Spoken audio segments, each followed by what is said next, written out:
Hi, I'm Lizzie, this is Laura, and this is day one of our cruise on board Costa Diadema in October 2023. Today we flew to Marseille to board Costa Diadema.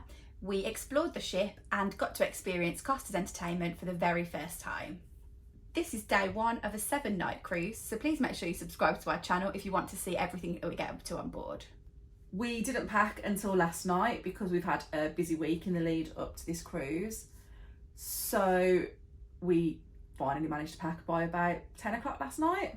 Yeah, and I had a bit of a mishap. As you can probably see, there's a little cut here above my lip. Ended up smashing myself in the face with the luggage scale. So it was a great start to the holiday. Very little sleep then happened. I had none. Laura probably had managed about an hour. And we set off on our journey from Birmingham to Gatwick at about 2:15. It was a really easy drive down. There was very little traffic and we flew through, really, didn't we? We probably could have got away without a service station stop even. It was that smooth, but we were a little bit early, so we thought we might as well take advantage. We parked at a meet and greet at Gatwick Airport, which was really smooth, a very easy process. And then we headed into the terminal building. We were flying from North Terminal with easyJet. We did pay for some checked baggage because there's absolutely no way we could survive a week's cruise without it. With easyJet, when you pay for an additional check-in bag, you get 23 kilograms per bag. So we paid for one each for both directions. And again, you know, the bag drop was pretty seamless. We got there pretty much bang on time when the bag drop opened for our flight. All we had to do was use the machines to scan a boarding pass, and then it printed a label off each bag, which we weighed. Lizzie's was over. Only by 0.7. And mine was just under. So there were no charges or anything like that for us, which was a good job because we had no way of weighing our luggage before we left the house as the scales had broken.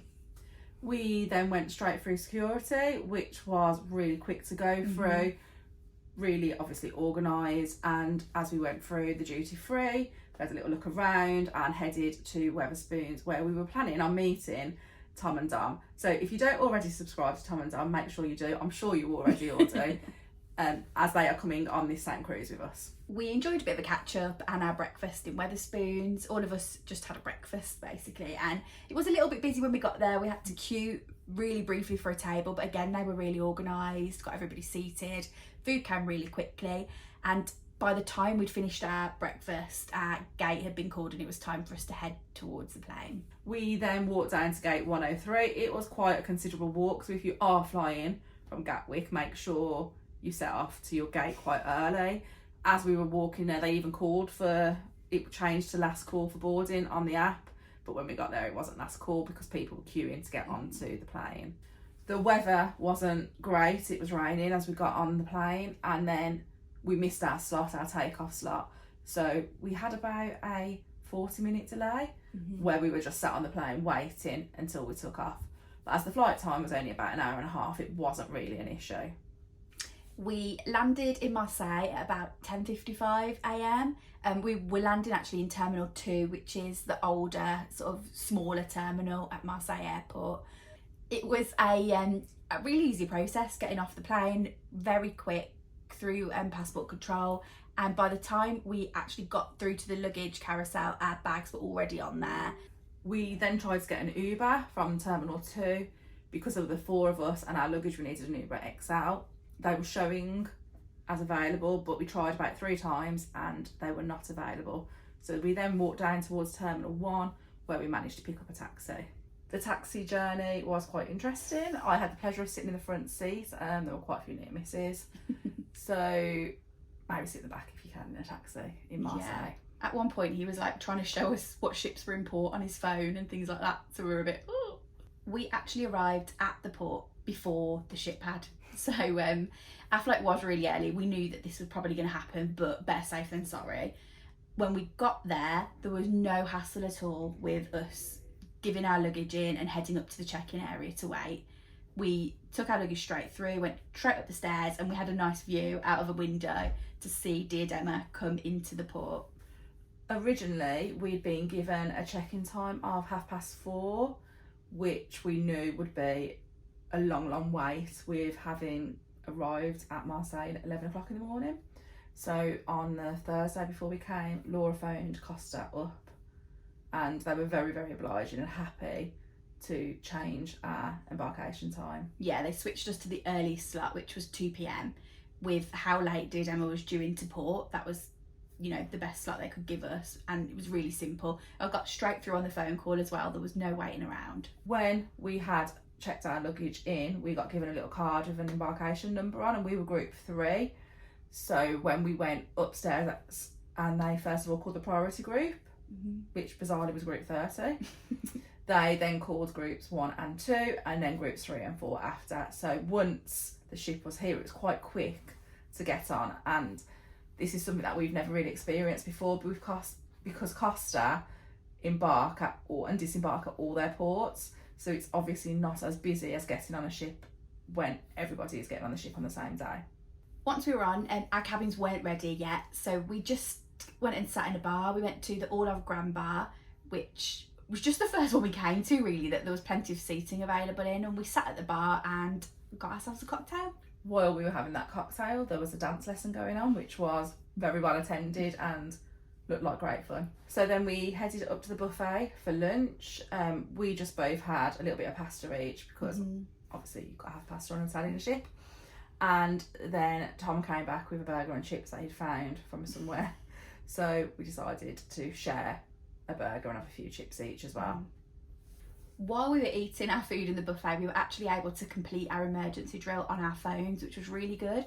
So you watched through the videos, read some of the instructions, and then you had to play the emergency sound out loud, basically, while we were there. And you could actually both complete it together on the same device, which was really handy. So we did that and got that all ticked off, so we were essentially ready to go.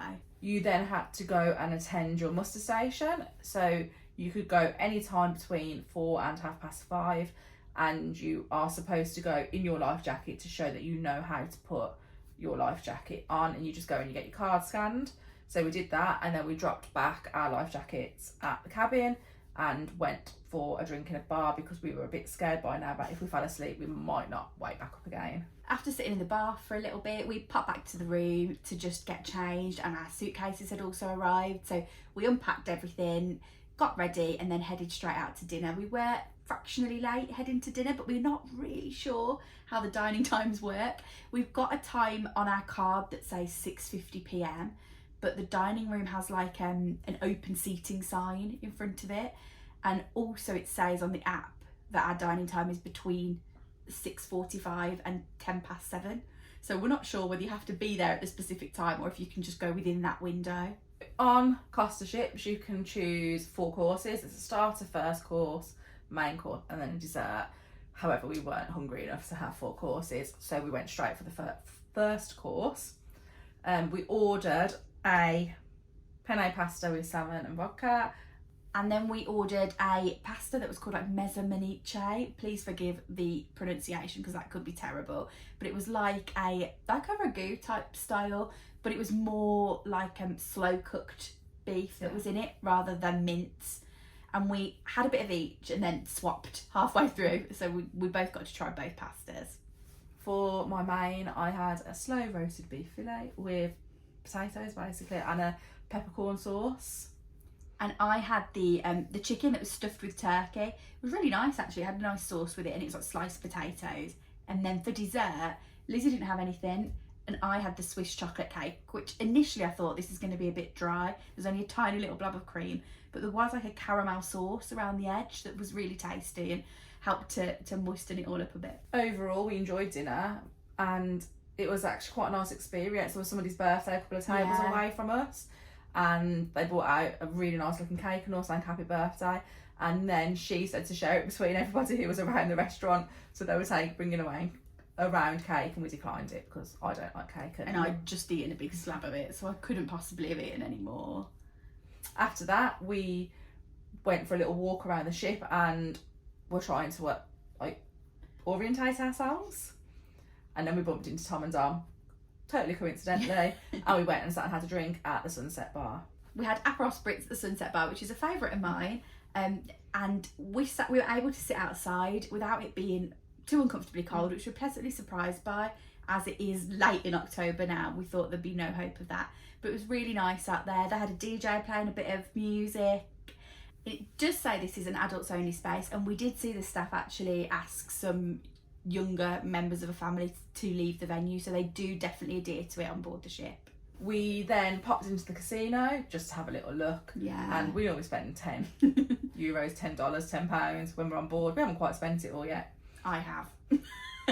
And then we headed to the theatre, and the theatre is very interesting here because it's on like 2 different levels totally. But you can access it through 3 different levels. So the bottom level is really flat and sort of quite rounded, and then the top level is very, very steep. So it's an interesting layout, definitely. I've never seen a theatre like it on board a ship. The show was called The Sound of Music, and it was a solo performer who was called Christy Nistor. I am presuming that he's Italian. And he did very, very well to keep a lot of the audience engaged by singing in many different languages. Yeah, it's really impressive how he was able to speak in so many different languages.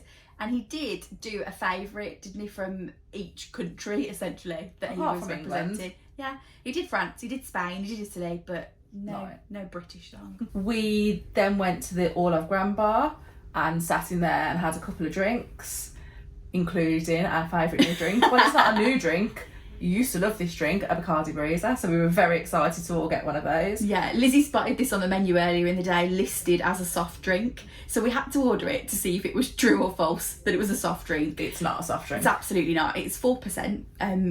And we ordered one, and then the waiter suggested we had one each. So we were like, why not? So we came back out with 4, and we did really enjoy the nostalgia of having a Bacardi Breezer. So much so, we'll probably be having some more on this trip. There was lots of dancing happening on the dance floor, and dancing seems to be a big, massive part of the ship, and lots of people seem to join in with it. Yeah, the dance floor is big in that room, isn't it? And it was pretty full, and they all knew all the dances. It was very impressive. We decided to end our night in Teodora Lounge, which I've got no idea if I'm pronouncing that right, so apologies. It was kind of like a party vibe in there. The dance floor again was full, but a totally different style of music. It was more like dance music. All again a bit of nostalgia for us with a lot of the songs that were playing. But it was favourite being Cotton Eye Joe for some bizarre reason. It was good fun in there, a really good atmosphere. We were all absolutely exhausted by this point though, so there wasn't really going to be any dancing from any of us. We did order some more drinks and sit in there for a little bit chatting, and then for us, at about midnight, we decided it was time to go to bed. After having only half-hour sleep in the last 2 days, bed was really needed. Yeah, we were quite impressed we'd actually managed to stay up that late, to be honest. But yeah, we were pleased to get back to the cabin and be able to relax. Thanks for watching. If you've enjoyed this video, don't forget to give it a like and make sure you subscribe to our channel. You can also follow us on social media. We're Sisters on the Seas.